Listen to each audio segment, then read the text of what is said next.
திருக்கண்ணமங்கையாண்டான் அப்படின்னு சொல்லிட்டு ஒரு விஷ்ணு பக்தர் இருக்கிறாங்க. அவங்க பக்தவத்சல பெருமாளை வணங்குறாங்க. அவங்க தன்னை முழுமையாக பெருமாளிடம் அர்ப்பணித்து விட்டார். சரணாகதம் அடைஞ்சிட்டாங்க. அதனால எப்பொழுதுமே பெருமாளுக்கு சேவை செய்வதே அவருடைய வேலையாக இருந்தது.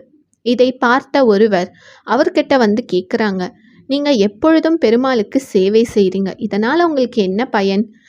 நீங்கள் பக்தி வச்சா பெருமாள் வந்து உங்களை காப்பாற்றுவாங்களா ஒவ்வொரு நிமிஷமும் அப்படின்னு சொல்லிட்டு கேட்குறாங்க. அதுக்கு இவரும் ஆமாம், எப்பொழுதும் எனக்கு துணையாக இருப்பார் பெருமாள் அப்படின்னு சொல்கிறாங்க. அவங்களும் சிரிச்சிட்டே சரின்னு போயிடுறாங்க வெளியே. ஒரு நாள் அவங்க என்ன செய்கிறாங்க அப்படின்னா, அவங்க வளர்க்கும் ஒரு நாயை கூப்பிட்டுட்டு வெளியே வராங்க. அப்போது அந்த சமயத்தில் தெருவில் இருக்கும் மற்ற நாய்கள் அந்த நாயை பார்த்து பயங்கரமாக சத்தம் போடுது. இதை பார்த்ததும் அவருக்கு கோபம் வருது. அதனால் கல் எடுத்து அந்த நாய்களை எல்லாம் விரட்டுறாங்க. அந்த சமயத்தில் திருக்கண்ணமங்கையாண்டான் அந்த பக்கம் வராரு. உடனே அவர் என்ன செய்கிறீங்க நீங்கள் அப்படின்னு கேட்கும் பொழுது அவங்களும் நடந்த விஷயத்த சொல்கிறாங்க. அப்போது ஆண்டார் கேட்குறாரு, மற்ற நாய்களை விரட்டும் சக்தி உங்கள் நாய்க்கு இல்லையா அப்படின்னு கேட்குறாரு. அதற்கு அவர் சொல்கிறாரு, அப்படிலாம் ஒன்றும் இல்லை, என்னை நம்பி இருக்கும் என்னுடைய பிராணியை நான் காப்பாற்றாமல் வேற யார் காப்பாற்றுவாங்க, அதனால தான் நானே கல் எடுத்து அடித்தேன் அப்படின்னு அவர் சொல்கிறாரு.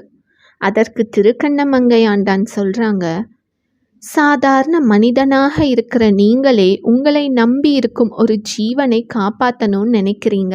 அப்படி இருக்கும் பொழுது எல்லாவற்றிற்கும் மூல காரணமாக இருக்கும் என்னுடைய பெருமாள் ஏன் என்னை காப்பாற்ற மாட்டாரு அப்படின்னு கேட்குறாங்க. அப்போ அவருக்கு தோணுது, அன்று கோவிலில் நாம் கேட்ட கேள்விக்கு இன்று பதில் கிடைத்து விட்டதே அப்படின்னு யோசிக்கிறாரு. திருக்கண்ணமங்கையாண்டான் சொன்ன அந்த வரிகளோட அர்த்தம் அவருக்கு அப்பதான் புரிஞ்சது. இப்படி ஒரு கேள்வியை கேட்டுட்டோமே அப்படின்னு நினச்சி வருத்தப்பட்டு அவர்கிட்ட மன்னிப்பும் கேட்குறாரு.